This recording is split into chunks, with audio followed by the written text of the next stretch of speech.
Abra sua Bíblia aí. Nós lemos 2 Coríntios. Abra sua Bíblia agora em 1 Coríntios.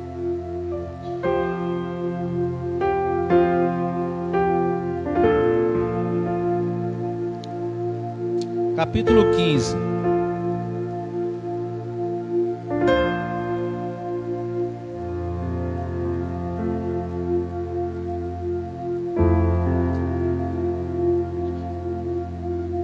Glória a Deus. Encontrou aí? 1 Coríntios capítulo 15. Eu quero falar com os irmãos um pouco, antes de lermos o texto, dessa cidade, né? Corinto era uma cidade que nesse momento que o apóstolo Paulo escreveu esta carta, o Império Romano é que governava o mundo então da época. E lá em Corinto havia uma igreja que na verdade foi iniciada na segunda viagem missionária do apóstolo Paulo. O apóstolo Paulo chegou nessa cidade na sua segunda viagem missionária e ele então pregou o evangelho, a princípio em uma sinagoga. Depois ele foi expulso da sinagoga e ele ainda ficou naquela cidade 1 ano e meio pregando o evangelho. E pessoas se converteram ali naquela cidade, entregaram a vida a Jesus, e assim nasceu a igreja ali em Corinto. Uma igreja assim que fluía muito nos dons espirituais, mas uma igreja muito carnal, né? O apóstolo Paulo, ele escreve essa carta, 1 Coríntios, para falar de 3 temas principais. Um tema que ele fala nessa carta era acerca da imoralidade, né? A igreja havia aberto as portas para imoralidade. Um outro tema que o apóstolo Paulo ele vai tratar nessa carta aqui também era a respeito dos dons espirituais, como os dons espirituais eles tinham que ser utilizados dentro da igreja.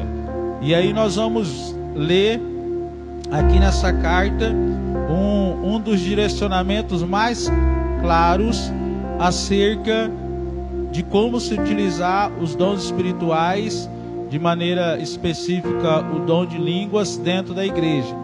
O apóstolo Paulo também dá algumas orientações como a ceia do Senhor deveria acontecer, porque eles também estavam no momento da ceia totalmente contrário àquilo que a palavra de Deus instruía.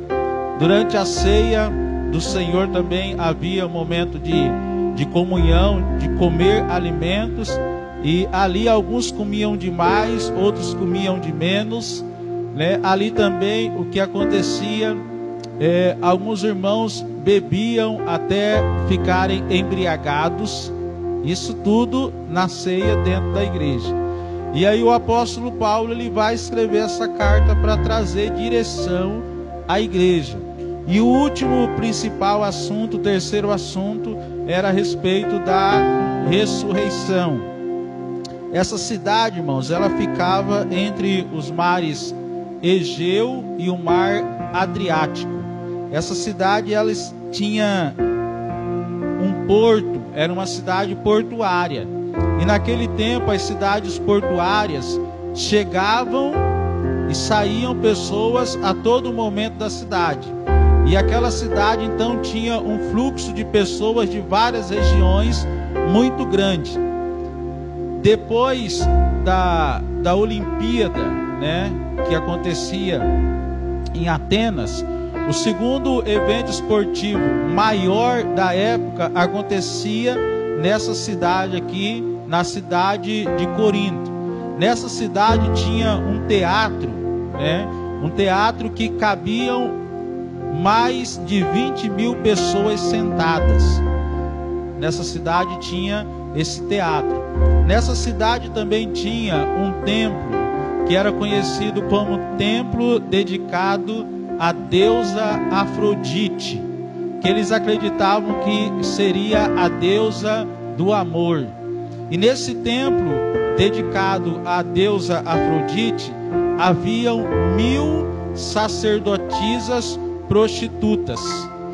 Eram mulheres que serviam no templo e que ao mesmo tempo se relacionavam com os homens, porque era uma cidade portuária. Então tinha muitos marinheiros, homens passavam às vezes semana, meses nos mares, e quando o barco, o navio aportava na cidade, eles iam procurar essas mulheres para ter relações. Então havia um templo dedicado à deusa Afrodite, conhecida como a deusa do amor, e lá havia 1000 sacerdotisas prostitutas que serviam ali naquele lugar. Também a palavra Corinto é uma palavra que depois se tornou conhecida, né? Eu não sei se tem alguma coisa a ver, irmãos, Corinto com Coríntias, né? A origem da palavra.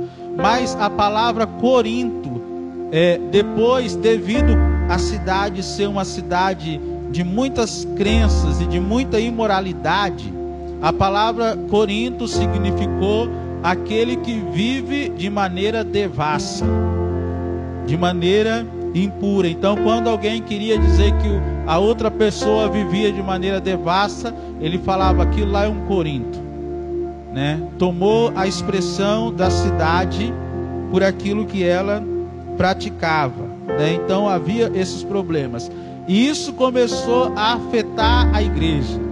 Basicamente ali viviam gregos, romanos e alguns povos pagãos, né? E alguns judeus. E os gregos, eles não acreditavam na ressurreição. Eles não acreditavam que os mortos, eles iriam ressuscitar. Até devido os filósofos gregos, eles acreditavam que o corpo era matéria e que a matéria é má. Então, quando o homem ele experimentava a morte, ele se libertava dessa matéria má, mas eles não acreditavam na ressurreição. E esse ensino também começou a entrar na igreja. Então nós vemos na igreja alguns problemas, os problemas de como se utilizar os dons, os problemas de imoralidade devido à influência da própria cidade. Então na igreja de Corinto havia uma situação muito constrangedora, que era a situação de um homem que estava tendo envolvimento com a esposa do seu pai, não era sua mãe. Então ele estava tendo envolvimento com a esposa do pai, e isso dentro da igreja. E tudo isso chega ao conhecimento do apóstolo Paulo. E aí ele escreve essa carta para tratar desses assuntos. Essa pessoa depois, na segunda carta, essa pessoa se arrepende e ela é tratada e ela é reconciliada à igreja. Lá na segunda carta nós vamos ver que foi tratado. Mas eu quero meditar com os irmãos, antes fazendo esse apanhado aí, eu quero meditar com os irmãos no capítulo 15. Deixa a sua Bíblia aberta aí, que nós vamos lendo alguns versículos. Então nesse capítulo 15, ele vai tratar do último assunto. Quem aqui crê que os mortos ressuscitam ou ressuscitarão? Se você não crê, eu quero dizer para você o que o apóstolo Paulo disse para aquela igreja. Não tem como você ser cristão se você não crê na ressurreição. Não tem como ser cristão se eu não creio na ressurreição, né? E aí o apóstolo Paulo começa o capítulo 15, irmãos. Ele começa falando acerca do evangelho. Ele diz: olha, eu preguei o evangelho. Irmãos, venho lembrar, mais uma vez essa palavra aparece aí, né? eu venho lembrar vocês do Evangelho. E ele estava chamando a atenção dos irmãos para a verdade do Evangelho, para o começo da nossa fé. E o Evangelho vai dizer o quê? O Evangelho vai dizer que Cristo morreu pelos nossos pecados. Mas o Evangelho também vai dizer isso, que Cristo morreu pelos nossos pecados, está lá no versículo 3. No versículo 4, vai estar escrito que ele foi sepultado e ele ressuscitou no terceiro dia.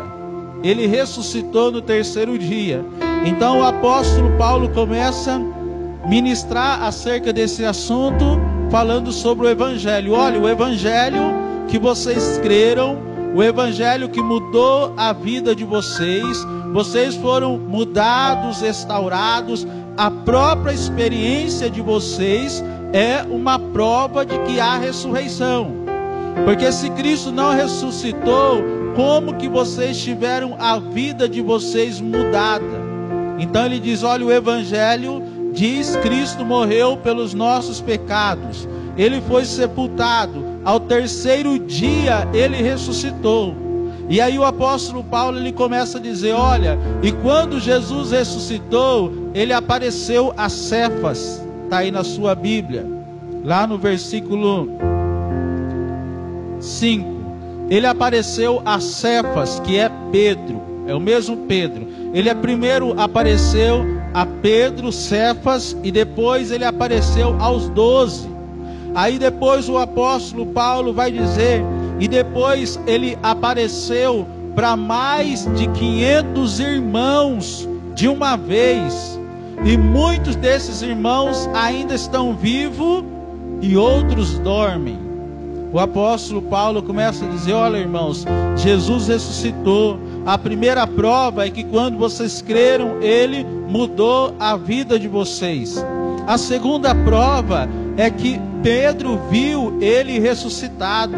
Se não bastasse isso, Tiago também viu Jesus ressuscitado. Se não bastasse, Jesus ele apareceu para mais de 500 pessoas de uma só vez. E aí o apóstolo Paulo, lá no versículo 8, ele diz assim, e eu, por último, ele apareceu para mim. Eu sou uma prova viva de que Jesus ressuscitou. E ele diz, eu sou o menor dos apóstolos e nem sou considerado, nem sou digno de ser chamado apóstolo, porque eu persegui a igreja. E o apóstolo Paulo continua, lá no versículo 12.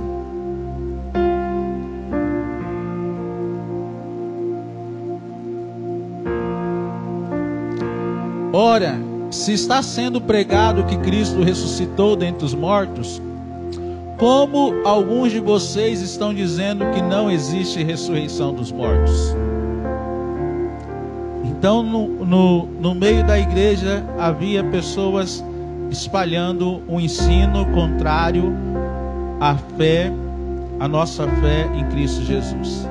Havia pessoas no meio da igreja dizendo, olha, os mortos não podem ressuscitar. E qual era o problema? Nesse mundo que a gente está quase sendo obrigado a aceitar e se submeter à opinião de todo mundo. E alguém dentro da igreja estava dizendo, olha, os mortos não podem ressuscitar. E o apóstolo Paulo ele diz, olha, se os mortos não ressuscitam, e aí ele começa a dizer, se os mortos não ressuscitam, nós somos os mais miseráveis de todos os homens. Olha aí o que diz lá no versículo 19. Se a nossa esperança em Cristo se limita apenas a esta vida, somos as pessoas mais infelizes. Se a nossa fé, irmãos, em Jesus, ela serve só para essa vida, nós somos os mais miseráveis de todos os homens. E aí eu pergunto para você, você crê que os mortos vão ressuscitar? Você crê, se você morrer, você vai ressuscitar? E por que que nós temos tanto medo da morte? O tempo que nós vamos passar, o tempo que nós estamos passando, a Bíblia diz que o homem, ele vai viver aí no máximo até 120 anos. No máximo 120 anos. E a gente sabe que muitos vão morrer antes. E 120 anos perto da eternidade com Cristo é muito o quê? É muito pequeno. E ao mesmo tempo que nós cremos na ressurreição dos mortos, nós cremos que Jesus vai voltar, nós cremos que depois dessa vida o Senhor tem algo melhor para nós, nós temos também, vira e mexe, bate no coração humano o medo da morte terrível. E aí o apóstolo Paulo diz, olha, se a nossa esperança em Cristo só é para essa terra, se o nosso pensamento é um pensamento da existência apenas de maneira materialista, você já ouviu alguém dizer assim, tudo acaba aqui mesmo? Tudo acaba aqui. Tudo acaba aqui. Outros dizem assim, o inferno é aqui mesmo. Ninguém fala o céu é aqui mesmo, né? Só o inferno é aqui mesmo. Então, as pessoas, elas querem trazer a existência espiritual para o aqui e o agora, ou querem eliminar a ideia da nossa vida com Cristo pós a morte. E aí Paulo, ele diz, olha, se você crê em Jesus só para te dar uma vida boa aqui, se você crê em Jesus só para resolver os seus problemas emocionais aqui, se você crê em Jesus só para te dar condições financeiras boas aqui, você é o mais miserável de todos os homens. E aí ele vai ministrando ao coração da igreja, e ele vai dizendo que Cristo é as primícias daqueles que morreram, e que Cristo foi o primeiro, e nós seremos aqueles que vão ser ressuscitados quando Ele voltar também. Agora acompanha lá no versículo 32. Aí o apóstolo Paulo, ele começa a dizer, olha, se realmente os mortos não ressuscitam, tudo que nós estamos fazendo é em vão, é à toa. Já pensou, irmãos? Se eu não creio que Jesus vai voltar, tudo que eu estou fazendo é em vão. Se eu não creio que Jesus vai voltar e ressuscitar aqueles que aguardaram e aguardam a sua volta, olha o que diz o versículo 32. Se foi por meras razões humanas que lutei com feras em Éfeso, o que ganhei com isso? Se os mortos não ressuscitam, comamos e bebamos, porque amanhã morreremos. Já ouviu isso? Comamos e bebamos, porque amanhã morreremos. Ou seja, a nossa expectativa toda é para essa terra. Por isso que muitas vezes vai ter um pensamento hedonista, né? Aproveita tudo que você pode nessa terra, os prazeres, tudo você aproveita nessa terra, porque você não leva sim. O que você fizer aqui, boa parte você vai levar. Nós somos responsáveis por aquilo que nós fazemos aqui. Então essa ideia, aproveita a vida do jeito que você quiser, aproveita todos os prazeres, porque quando você morrer, você não vai levar? Vai levar sim. Um dia nós seremos julgados pelos nossos atos. Como que eu não vou levar nada do que eu fizer? Eu vou levar. A palavra do Senhor, ela nos mostra isso. E aí o versículo, irmãos, que até lendo, versículo 33, que a gente usa bastante,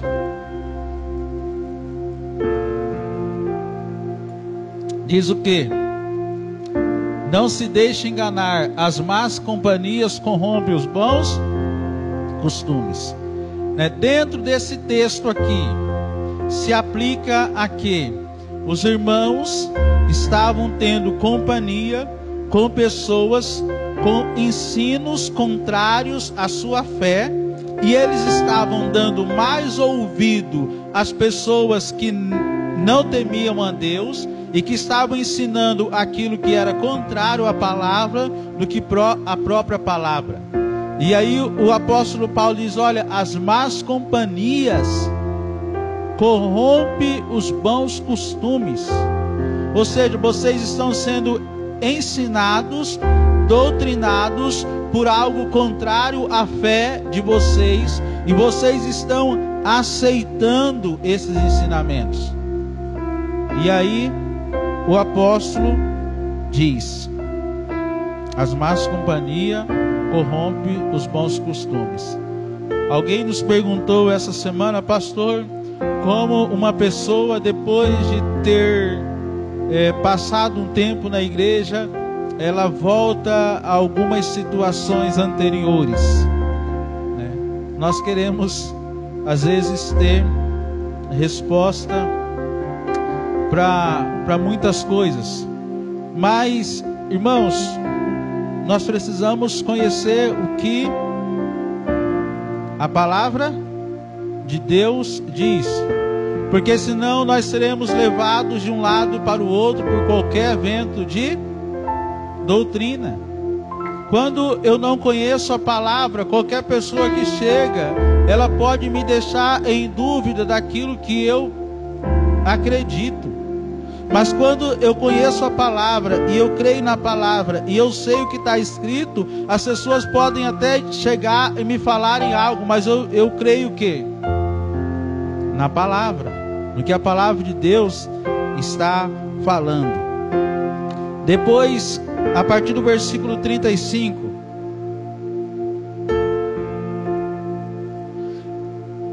diz assim: mas alguém dirá, como é que os mortos ressuscitam? E com que corpo virão? Aí talvez alguém estava perguntando: tá, mas já que os mortos ressuscitam, né? Como que ele vai ser? O irmão aí, o irmão é um pouquinho mais fortinho, tem barba, ele morre, já que ele ressuscita, quando ele ressuscitar, será que ele vai ressuscitar magrinho? Será que ele vai ressuscitar sem barba? Como serão os corpos depois que nós ressuscitarmos? Alguém sabe? Como vai ser o seu corpo depois que você ressuscitar? Se você não sabe, aí você corre um grande perigo de alguém influenciar você nessa área. Irmãos, a Bíblia diz, aí Paulo vai dizer: olha, o homem, existe um natural e existe um espiritual. Agora nós somos a semelhança do homem natural. Quem é o homem natural? O primeiro Adão.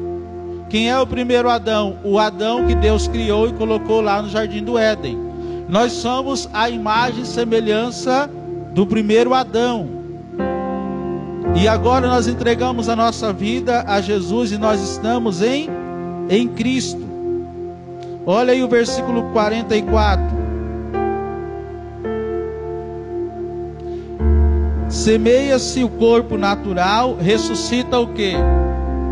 O corpo espiritual. Depois que o Senhor nos ressuscitar, você lembra quando Jesus ele ressuscitou?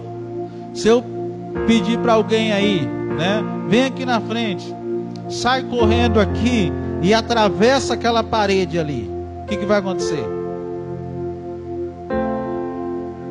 O que vai acontecer com a pessoa? Ela vai bater com a cara ali na parede.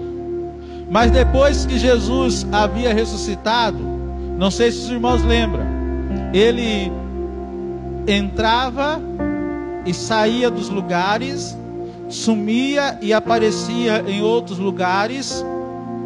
Por quê? porque ele já não estava mais segundo o primeiro Adão, naturalmente falando. E aí o Senhor, ele vai dizer para mim e para você, né, lá no versículo 49,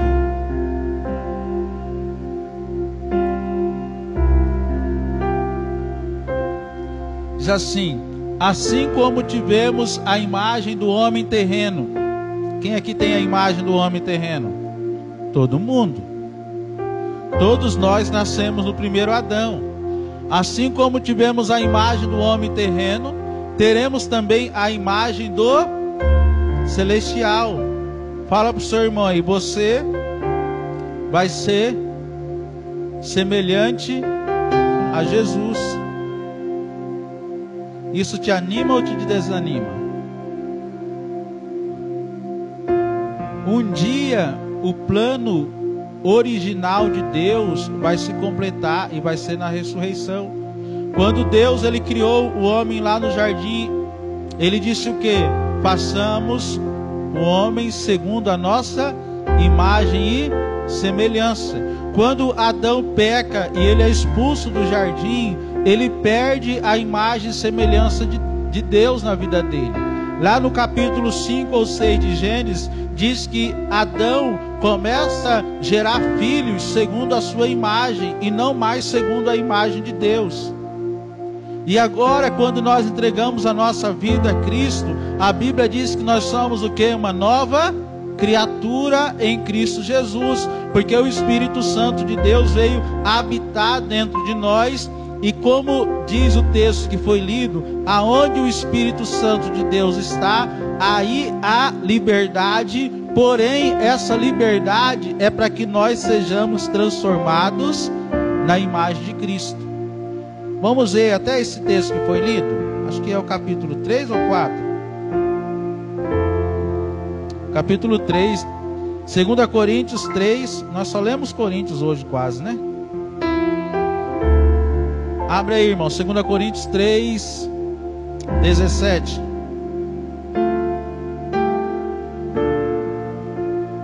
Ora, o Senhor é Espírito, e aonde está o Espírito do Senhor, aí há liberdade. Próximo.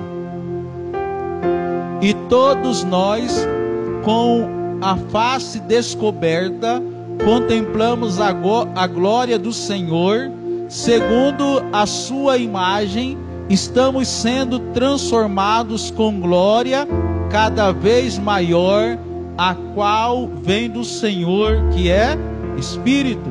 Então o Senhor enviou o Espírito Santo para a nossa vida, para nos transformar a cada dia, para que nós voltemos ao propósito original, que é de sermos a imagem e semelhança de Jesus.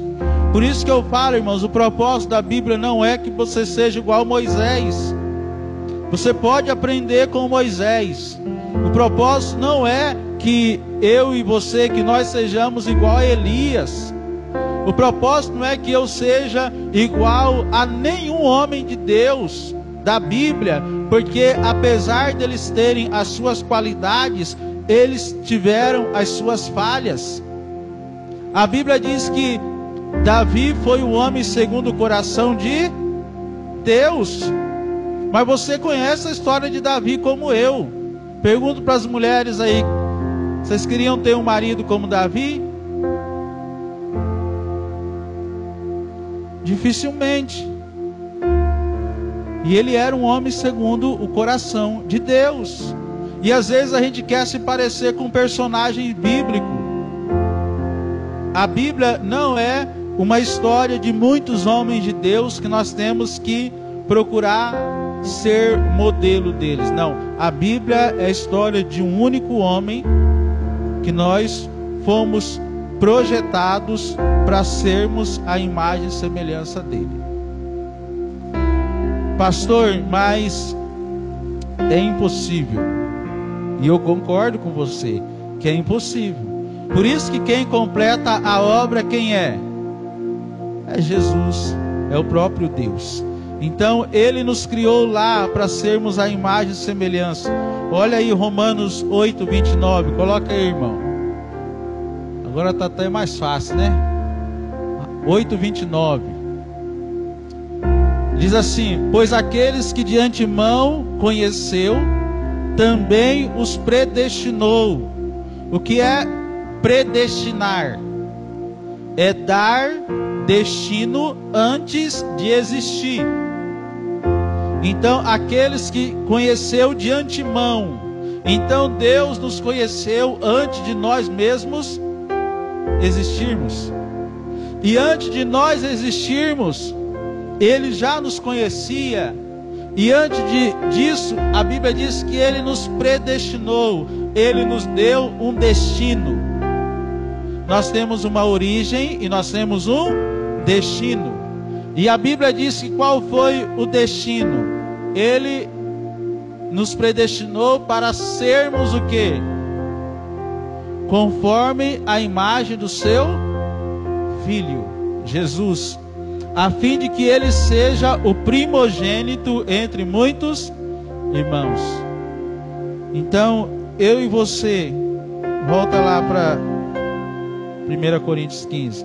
Eu e você, nós somos projetados para parecer com quem, irmãos? Com Jesus. Por isso que aí nós vamos ver que quando Deus, Ele na verdade diz: olha, não faça isso, não faça aquilo, o propósito não é apenas que você deixe de fazer, mas que a cada dia você se pareça com Jesus. Que a cada dia possamos nos parecer com Jesus. E a palavra do Senhor diz. Agora vamos falar um pouquinho sobre a volta de Jesus.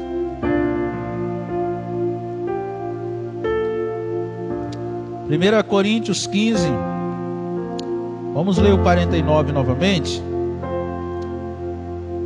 Assim como tivemos a imagem do homem terreno, também teremos a imagem do homem celestial. Fala para o seu irmão aí: irmão, fique tranquilo, né? Fala para ele assim: você vai viver bastante, mas se morrer, fique tranquilo. Por quê? Porque assim como nós carregamos a imagem do homem natural, aqueles que morreram com Cristo vai ter a imagem do homem espiritual, do homem do céu. Aí, irmãos, ninguém vai mais olhar para nós e ver defeito, porque nós vamos ser parecidos com Ele. A Bíblia diz assim que Ele não pecou, dolo algum saiu da sua boca. E a palavra do Senhor diz, olha o versículo 51. Eis que eu digo um mistério: nem todos dormiremos, mas todos seremos transformados. Havia uma expectativa no coração de Paulo que Jesus ia vir naqueles dias. Então, quando a palavra dormir, ele quer, eu não lembro o nome da figura de linguagem, mas é uma figura de linguagem quando você utiliza uma palavra para amenizar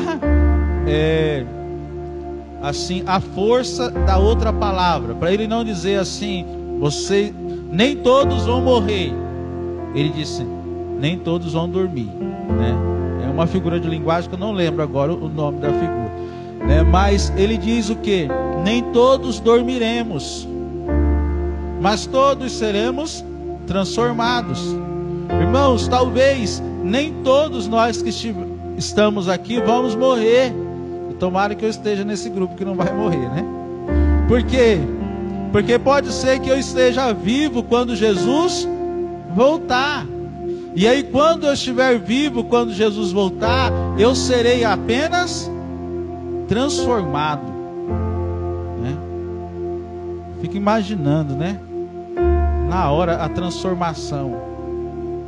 Mas aqueles que já estiverem dormindo irão ressuscitar primeiro do que nós que seremos transformados. E também ressuscitarão aqueles que estão em Cristo segundo a imagem do Filho de Deus, Jesus. E aí o versículo continua, versículo 52. Num momento, num abrir e fechar de olhos, ao som da última trombeta. Isso vai acontecer o quê? Enquanto eu falei, irmãos, quanto tempo dura uma piscada de olho? Uma vez eu pesquisei, mas eu não lembro não quanto tempo que é. Mas é algo muito rápido. Você pisca e você...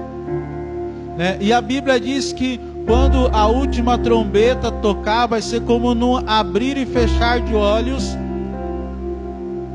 pois a trombeta soará, os mortos ressuscitarão incorruptíveis, e nós seremos transformados. Os mortos ressuscitarão um novo corpo, e nós seremos transformados. E aí a palavra do Senhor, versículo 53, pois é necessário que aquilo que é corruptível se revista de incorruptibilidade, e aquilo que é mortal se revista de imortalidade. Pode passar. Quando, porém, o que é corruptível se revestir de incorruptibilidade, e o que é mortal de imortalidade, então se cumprirá a palavra que está escrito. Quando isso acontecer, vai se cumprir essa palavra que nós até cantamos, e que eu confesso que por um bom tempo eu achei que já tinha acontecido, mas ainda não aconteceu, né? Isso que nós cantamos, o que é que nós cantamos? Tem várias canções com essa parte. Onde está a morte, a tua vitória? Onde está a morte, a tua vitória? Tragada foi a morte pela vitória. Onde está a morte, a tua vitória? Onde está, ó morte, o teu aguilhão? Onde está a morte, o teu aguilhão? Por quê, irmãos? Não sei se você sabe, mas qual é o último inimigo de Deus, de Jesus, a ser vencido?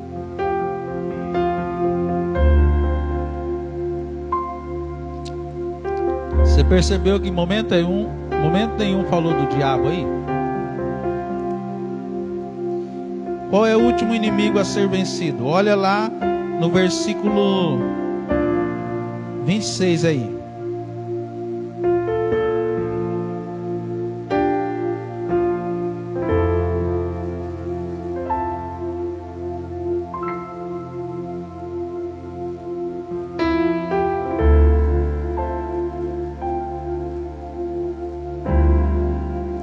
Versículo 26 diz que o último inimigo a ser vencido é o quê? É a morte. Por isso que você não gosta da morte. Nem eu. Porque nós, irmãos, não fomos feitos para morrer. Ninguém foi feito para morrer. Pastor, se nasce tem que morrer. Não. Morte é resultado de pecado. É o que Deus disse para o varão e para a varoa, né? Porque Eva foi o nome que ela recebeu depois do pecado que Adão deu para ela.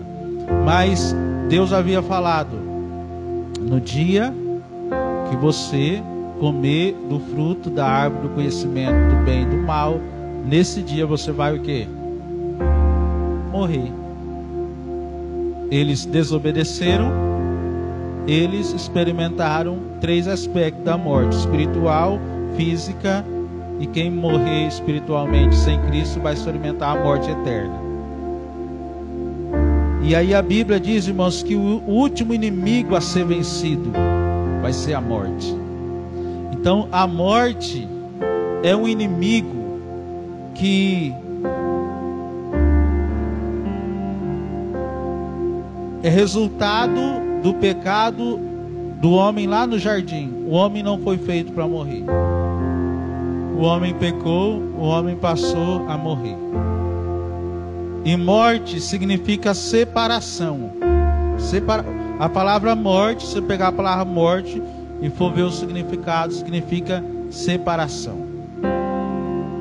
Então, por isso que a Bíblia diz que o inferno vai ser lançado no lago de fogo. E o lago de fogo é a segunda morte, que é a separação eterna de Deus. O inferno ainda não é o final de tudo, né? É a sala de espera do lago de fogo. O inferno é a sala de espera do lago de fogo. Mas é o lugar onde que Deus, Ele não quer que nenhum de nós vamos para lá. Abre lá, irmão, Apocalipse 20, 14.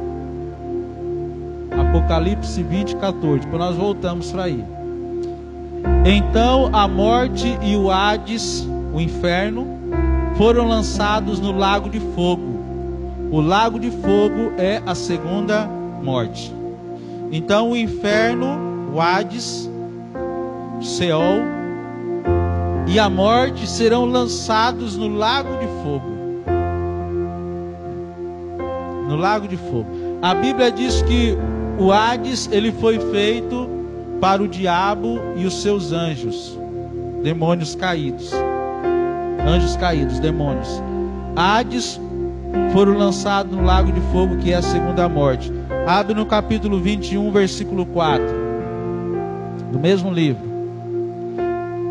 Ele enxugará dos seus olhos toda lágrima. Não haverá mais morte, nem tristeza, nem choro, nem dor, pois a antiga ordem já passou. Volta lá para 1 Coríntios 15, irmãos. Então, quando Jesus voltar, quando nós formos ressuscitados, os mortos foram ressuscitados, os vivos que estiverem entregue a sua vida em Cristo, tiveram os corpos transformados. Nesse dia, a Bíblia diz, ou nesse momento, o último inimigo será vencido. Por que que o último inimigo será vencido? Porque não haverá mais pecado. E aonde não há pecado, não há morte. Não há pecado, não há morte. A porta de entrada para a morte se chama pecado. E a palavra do Senhor diz que aí nós vamos poder cantar. Cantar o quê? Tragada foi a morte pela vitória. Aonde está a morte, o teu aguilhão?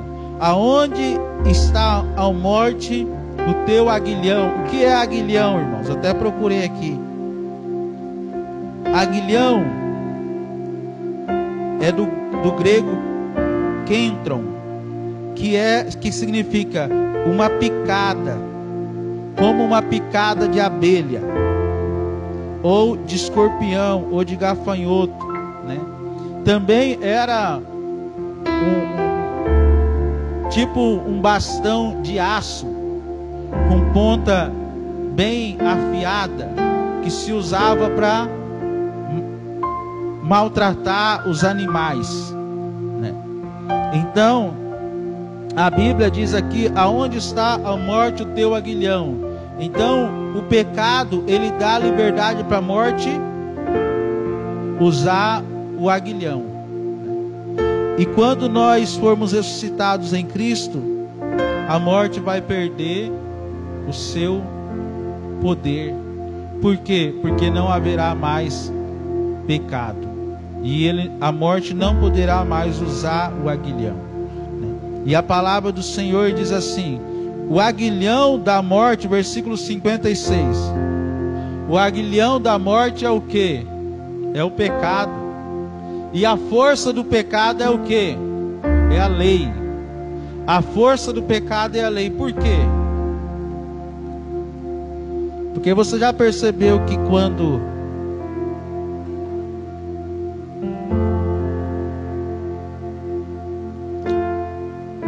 quando a gente encontra, ou seja, uma placa ou alguma informação que diz assim: não faça, o que surge dentro do homem? Desejo de quê? De fazer, desejo de fazer. Aí você vai ter que controlar. Mas é igual uma criança. A mãe fala assim: olha, não mexe nesse bolo, eu vou sair, e quando eu voltar você vai comer o bolo, mas enquanto eu estiver fora, não mexa nesse bolo. Irmãos, não sei quem já foi criança e passou por essa experiência. É uma luta terrível, porque parece que quando a mãe sai de casa, começa a vir uma vontade assim, né, incontrolável de quê? De comer o bolo, mesmo sabendo que quando ela voltar, eu vou poder comer o bolo. Então a força do pecado é a lei. A lei disse: não faça. Isso surgiu um desejo de fazer. E a lei não resolveu o problema do homem em não fazer. E mesmo porque não tinha como resolver. A Bíblia diz que a lei, ela foi como um aio até vir Cristo. A Bíblia diz assim: e conhecereis a verdade, e a verdade vos libertará. Se o Filho vos libertar, verdadeiramente vocês serão livres. Então, a lei, a função da lei foi nos mostrar que nós éramos pecadores e que pela nossa própria força nós não conseguíamos resistir ao pecado. Aí vem Jesus e diz: olha, eu vou morrer no lugar de vocês, para que a minha vida possa fluir através da vida de vocês, e agora vocês vão conseguir vencer o pecado, porque eu vou mandar o Espírito Santo habitar dentro de vocês. Então agora nós podemos. E aí, irmãos, eu falei tudo isso porque os 2 versículos que eu comecei a ler, que eu queria ministrar, eram o versículos 57 e 58. Mas aí eu comecei a estudar o contexto anterior, o que o capítulo falava, e aí eu entendi: não tem como falar só do 57 e do 58 se você não falar o que estava acontecendo, né? Aí, entendendo isso, entendendo que Jesus vai voltar, entendendo que um dia eu terei o meu corpo transformado, entendendo que a vida não acaba aqui, entendendo que por mais que eu possa viver muito bem aqui humanamente falando, depois que eu morrer, existe ainda uma vida, entendendo que o mundo espiritual existe, entendendo que o que eu faço aqui, sim, vai contar quando Jesus voltar. Entendendo tudo isso, o apóstolo Paulo chega no versículo 57 e diz assim: olha, vocês devem ser gratos a Deus, porque Deus é que nos dá a vitória por meio do nosso Senhor Jesus Cristo, amém? Então a vitória não é pela nossa força, a vitória não é por aquilo que eu posso fazer, a vitória está na obra e no sacrifício de quem? De Jesus. E quem fez isso? O Pai permitiu que o Filho fizesse isso. Então nós devemos ser gratos a Deus, agradecidos ao Senhor, dizer obrigado, Senhor, porque o Senhor enviou Jesus para morrer lá na cruz pelo meu pecado, foi sepultado, ressuscitou ao 3º dia, vai voltar. Quando eu voltar, se eu estiver morto, terei o corpo, irei ressuscitar e terei o corpo transformado à imagem e semelhança do meu mestre. Se eu estiver vivo, terei o meu corpo transformado, e depois de tudo isso, vou viver a eternidade com o Senhor no lugar de paz, no lugar onde não haverá morte, não haverá choro, não haverá dor, não haverá tristeza, não haverá angústia. né? Como diz a música do Ministério de Louvor da Voz da Verdade, não vai ter conta para pagar. Isso já é uma notícia muito boa, né? Você não vai poder, não vai precisar ficar preocupado, porque o Senhor neste lugar, talvez você fale assim, pastor, mas eu vivi uma vida neste mundo que é só lágrimas. Continua firme, perseverando. Um dia Jesus vai enxugar dos seus olhos toda lágrima, e você não vai precisar chorar mais. Não vai precisar chorar. Ah, mas a minha vida aqui é só sofrimento. Parece que desde que eu nasci é só sofrimento. Na família que eu fui criado, sofrimento. Depois, na juventude, adolescência, sofrimento. Casei, sofrimento. Meu Deus, será que nunca vou parar de sofrer? Vai. Se você entregar a sua vida a Jesus, você vai parar de sofrer no momento que você entregar a sua vida a Ele. O sofrimento já vai diminuir. Não vai deixar de existir, mas já vai diminuir. E muito. E depois, quando Jesus voltar, ou quando você for, aí o sofrimento vai acabar de vez. Mas a triste notícia é para aquela pessoa que decidir não entregar a vida a Jesus.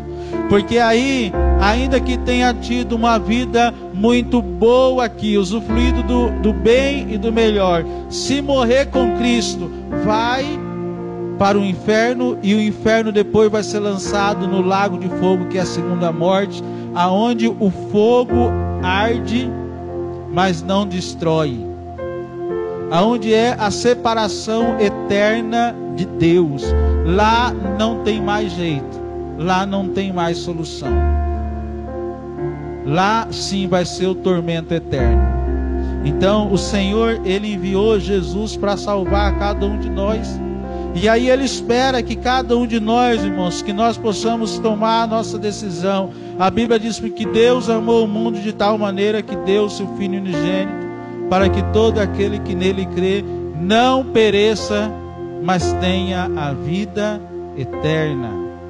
Ele está dizendo para você, abra o seu coração, entrega a sua vida a Jesus, porque Ele quer mudar a sua vida, e Ele quer restaurar o seu destino. E aí o versículo 58, para encerrar, eu já convido o Ministério de Louvor aqui à frente. Irmãos, entendendo isso, eu e você entendendo isso, você que já entregou a vida a Jesus, fala para o seu irmão, pergunta aí para ele, entendeu? Pergunta para ele, você entendeu? Fala assim, fala para ele assim, se você não entendeu, o pastor pode começar tudo de novo. Todo mundo entendia, até quem não entendeu, entendeu agora, né? Diz o que, irmãos? Ele diz, olha, portanto, concluindo, finalmente, depois de tudo isso que eu falei, eles, olha, portanto, irmãos, depois de tudo isso, ele, ó, portanto, meus amados irmãos, se mantenha como? Firme. Fala para o seu irmão aí, fica firme. Se mantenha firme. Se mantenha firme. Não desista por nada. Não desista porque está difícil. Não desista porque alguém falou alguma coisa. Não desista por causa disso, daquilo outro. Não desista porque parece que todo mundo está trocando de carro e você não está. Não desista porque parece que todo mundo está se dando bem e você só se dá mal. Não. Se mantenha firme. Porque a promessa do Senhor para a sua vida não é apenas para essa terra. É para a eternidade. Se a nossa esperança em Cristo só é para essa terra, nós somos os mais miseráveis de todos os homens. Se mantenha firme e que nada, deixa eu ler aqui na minha versão, sejam firmes, inabaláveis. Inabalável. Que é uma pessoa inabalável? Nada abala. Olha, fulano falou mal de você. Tá bom. olha, estão querendo seu mal. Olha, isso, aquilo, outro. Inabalável. A pessoa inabalável. E aí, irmãos, para encerrar, Paulo, ele nos exorta, ele diz assim: sejam sempre o quê? Sejam sempre dedicados à obra do Senhor. E aí eu pergunto para você e para mim, como está a nossa dedicação na obra do Senhor? Dedicado, irmão, significa comprometido. E eu, conversando essa semana com o pastor, lembrei de uma história. Qual que é a história? Da história tem dois elementos que são aqui na Bíblia que fala abundantes. Exceder um número fixo previsto, ter a mais e acima de uma certa medida, ter em excesso, fazer além. Então, sejam sempre dedicados na obra do Senhor, comprometidos. Não é eu que estou falando, a palavra do Senhor está falando para cada um de nós. Seja firme, não se abale e seja sempre abundante, dedicado na obra do Senhor. Porque, irmãos, a palavra fala aí dedicado, abundante. Talvez alguma outra Bíblia esteja uma outra palavra. Por quê? Porque fazer a obra do Senhor não é algo fácil. Não é algo fácil. Hoje, no Facebook, lendo o relato de uma pastora, até uma pastora conhecida, até está no Facebook, já está público, né? O relato da pastora Pâmela, contando uma situação, falando justamente sobre a questão de dedicação na obra, né? Falando sobre dificuldade. Irmãos, fazer a obra do Senhor não é algo fácil. Fazer os seus planos naturais já não é fácil. Quanto mais você está disposto a trabalhar para os planos de Deus. Então, a palavra do Senhor, os irmãos com certeza estavam enfrentando dificuldades. Talvez alguns estavam parando, alguns estavam sendo abalados por tudo isso que estava acontecendo. Talvez devido àquele fato que um irmão estava tendo relação com a mulher do pai. Alguns estavam no momento da ceia bebendo tanto vinho que ficaram embriagados. Outros iam para o momento de comunhão na igreja. Tinha irmão que comia tanta comida e que não deixava para o irmão do lado comer. E aí a Bíblia diz que um comia, se empanturrava, e o outro ia embora para casa com fome. Talvez tudo isso acontecendo no seio da igreja, tinha pessoas que estavam deixando de ser firmes. Ah não, já que se é para congregar numa igreja assim, eu estou parando, eu estou desistindo. Aquela velha frase, é melhor ficar no mundo. Talvez algumas pessoas estavam parando diante de tudo isso. Algumas estavam sendo abaladas por esses acontecimentos. Talvez alguns irmãos mais fracos na fé estavam pensando: peraí, mas se aquele irmão está dizendo que não há ressurreição dos mortos, então Jesus não ressuscitou. Se Jesus não ressuscitou, não vale a pena ficar aqui. A fé de alguns estava sendo abalada. E a palavra do Senhor é: fica firme. Seja inabalável. Seja o que? Dedicado, comprometido na obra do Senhor. Por quê, irmãos? Porque como diz a palavra aí, o nosso trabalho no Senhor, o trabalho de vocês não será inútil. Isso quem está falando não sou eu, é a palavra de Deus. Está dizendo, olha, trabalhe para o Senhor. Irmão, não trabalhe para o pastor. Trabalhe para o Senhor. Não trabalhe por tal irmão. Trabalhe para o Senhor. Não trabalhe por reconhecimento. Trabalhe para o Senhor. Não trabalhe por status. Trabalhe para o Senhor.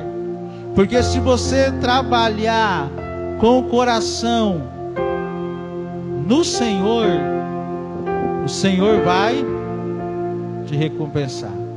E Ele vai te recompensar aqui e no porvir. Aqui Ele vai nos recompensar, e lá no porvir, aí já é uma outra mensagem, né? O Senhor vai dar galardões para aqueles que se dedicaram em fazer a obra dele. Amém? Vamos estar louvando a Deus.